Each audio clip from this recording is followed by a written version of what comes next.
છોટા ઉદેપુર જિલ્લા એલસીબીએ બોડેલીના ઝાંખરપુરા નર્મદા કેનાલ નીચેથી વિદેશી દારૂનો મોટો જથ્થો ઝડપી પાડ્યો છે. એક શેવ્રોલેટ ગાડીમાંથી રૂ. 5,35,520ની કિંમતની 450 બોટલ વિદેશી દારૂ સાથે 2 આરોપીઓની ધરપકડ કરવામાં આવી છે. છોટા ઉદેપુર સરહદી જિલ્લો હોવાથી પરપ્રાંતમાંથી વિદેશી દારૂ ઘુસાડવાના પ્રયાસો અવારનવાર થતા રહે છે. જિલ્લા પોલીસ આવા પ્રયાસોને નિષ્ફળ બનાવી રહી છે. તાજેતરમાં છોટા ઉદેપુર જિલ્લા એલસીબીની ટીમ બોડેલી વિસ્તારમાં પેટ્રોલિંગ કરી રહી હતી. તે દરમિયાન તેમને બાતમી મળી હતી કે એક શેવ્રોલેટ ગાડીમાં વિદેશી દારૂ ભરીને ખાંટિયાવાડ તરફથી બોડેલી તરફ આવી રહી છે. આ બાતમીના આધારે એલસીબી ટીમે ઝાંખરપુરા નર્મદા કેનાલ નીચે વોચ ગોઠવી હતી.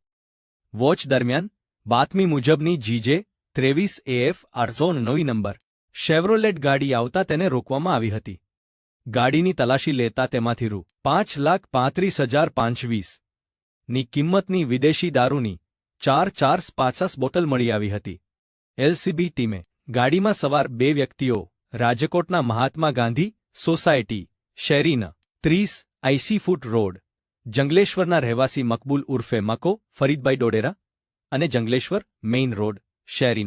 31 રાજકોટના રહેવાસી અલ્તાફભાઈ છોટુભાઈ પીરઝાદાની ધરપકડ કરી હતી. પોલીસે વિદેશી દારૂ, ગાડી, મોબાઈલ ફોન અને રોકડ સહિત કુલ રૂપિયા 7,79,220નો મુદ્દામાલ જપ્ત કરી કાયદેસરની કાર્યવાહી હાથ ધરી છે.